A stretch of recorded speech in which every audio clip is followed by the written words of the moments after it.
Hello everyone, it's Shrein here. Good to see you guys. Generally good to see you. It's also, it's been a while since we've had a sunny day here and I sound really ungrateful because I am in Southern Europe and it's not like we lack any sunshine around here most days, most weeks of the year. But today I want to talk to you about facts and about values, about value judgments and knowledge judgments. And I want to talk to you about the INFJ, and I want to talk to you about other types too. I want to talk to you about vice and virtues of INFJs and of other types. We'll see if we can cover all of this.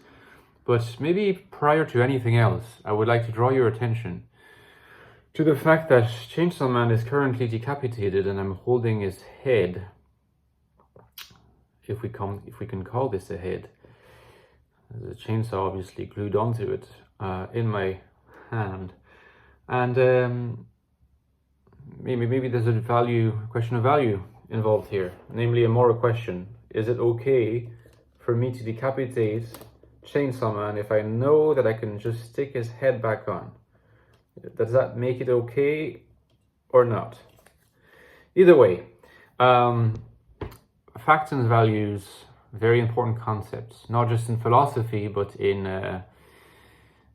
our everyday life, whether we know it or not. And I think that there's generally a tendency to consider that people who are feeling dominance over thinking are oriented to values more than they are facts, and the reverse would apply to T dominance, to T users.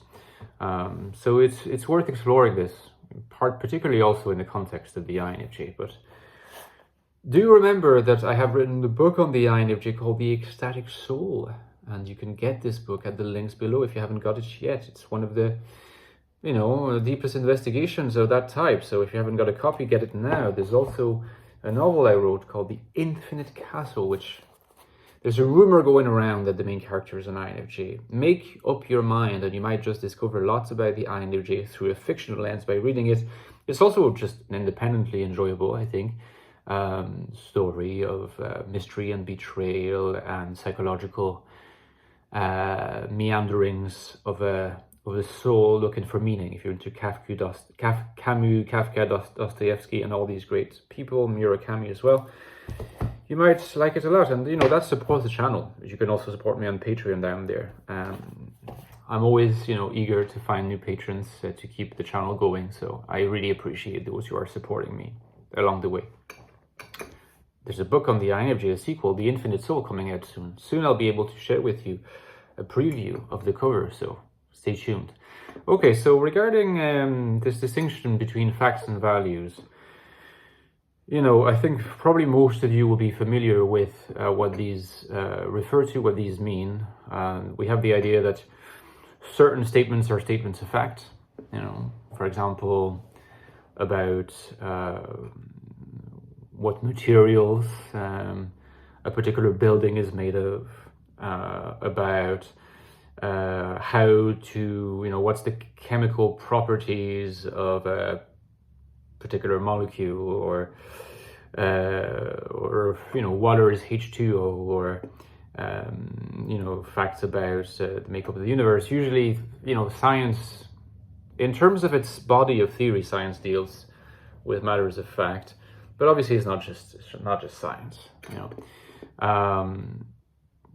Disciplines that aim towards sort of being as scientific as possible, they aim towards that as well. Economics is a particularly interesting domain because it really is a domain where there is an uneasy mixing of value and fact, and economists that believe they deal primarily in facts are often dangerously misguided.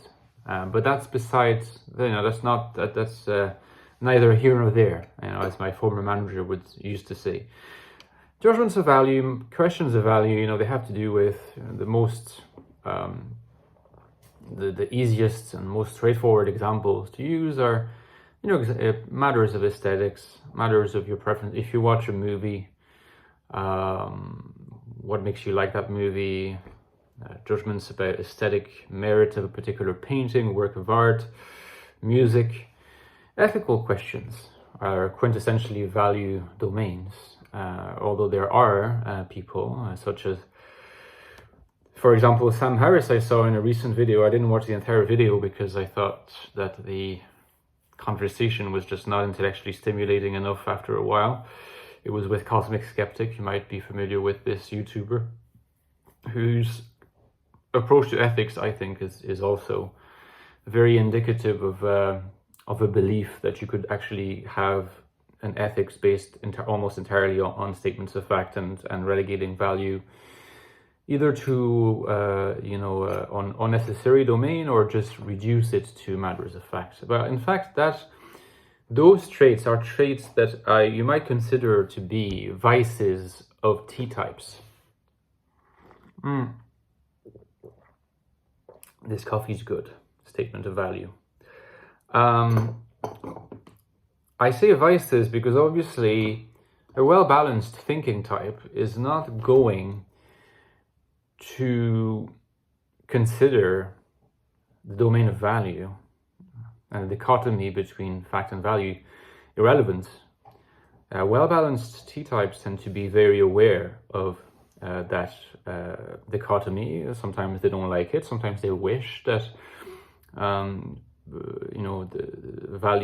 domain of value could be reduced to the domain of fact, but like Sam Harris believes can be done, unconvincingly, I think. But usually there is this idea that ultimately a T-type is more likely to be moved, incidentally a matter of value, to interest in the domain of fact rather than the domain of value. And conversely, sort of the folk understanding or folk consensus is that the domain of value tends to be more the area of interest of F-types. So what do we think of that, and what do we think of the place of INFJs in all this? You might expect me to say that this is not true. You might expect me to say that reality is so much more complex than that, and that you're going to have T-types primarily interested in domain of value, and F-types primarily interested in domain of fact. I will grant you that there are, of course, exceptions all across the board. But to the extent that, this talk of letters, this talk of T, this talk of F, this talk of functions, Fi, Fe, to the extent that it's going to have any use at all for us, to the extent that it's going to be meaningful at all for us, it ought to be able to sort of carve the world in a way that also aligns with our main intuitions. And the intuition that you usually, by and large, not mentioning exceptions, but usually by and large it's true that F people tend to have a big place in their life, sort of, kept for the domain of of value, right? Whether it's ethics or aesthetics or something else. And it's also true that T people in general tend to have a big space in their life that's, kept for domain of fact and exploration of the factual. So I do think that there is a certain sense in keeping this distinction while being aware that it's a pragmatic distinction, that we're not trying to base it in any kind of scientific absolute, which would be an attempt to reduce a whole domain to a question of fact. So we can really see that as soon as we stop for a second and try to, take a step back and look at what we're doing, we're always mixing facts and values all the time. Everyone is doing it. It really depends on what is your preference in terms of what do you prioritize in your life? Maybe mostly, but not only in the intellectual domain, like what do you consider worth investigating more, domain of facts, domain of values. And where does the INFJ sit in all this? Well, INFJs being F-types, we would be tempted in the first instance to consider that INFJs are in fact more value-oriented than T-types, right? But we also know that INFJs are somewhat unusual among the 16 types, and more specifically here, the 8 F-types, because there's a lot of INFJs who are really thinking-oriented, or at least that have a very well developed kind of T function. You know, it's something that we just observe empirically. I don't really have a theory for why that's the case, but it seems to be empirically true. And if you look at Carl Jung, for instance, he's a really quintessential example, perhaps the quintessential example of that, which is incidentally why so many people to this day consider him to be an INTP. It's undeniable that Carl Jung's T function, and in his case that would be TI, was very developed. So INFJs are an interesting borderline case. I think that the balance that INFJs have among at least their dominant, auxiliary and tertiary functions, the sort of balance that they often achieve, and I've made videos on empirically, again, looking into why that tends to be the case more than for other types.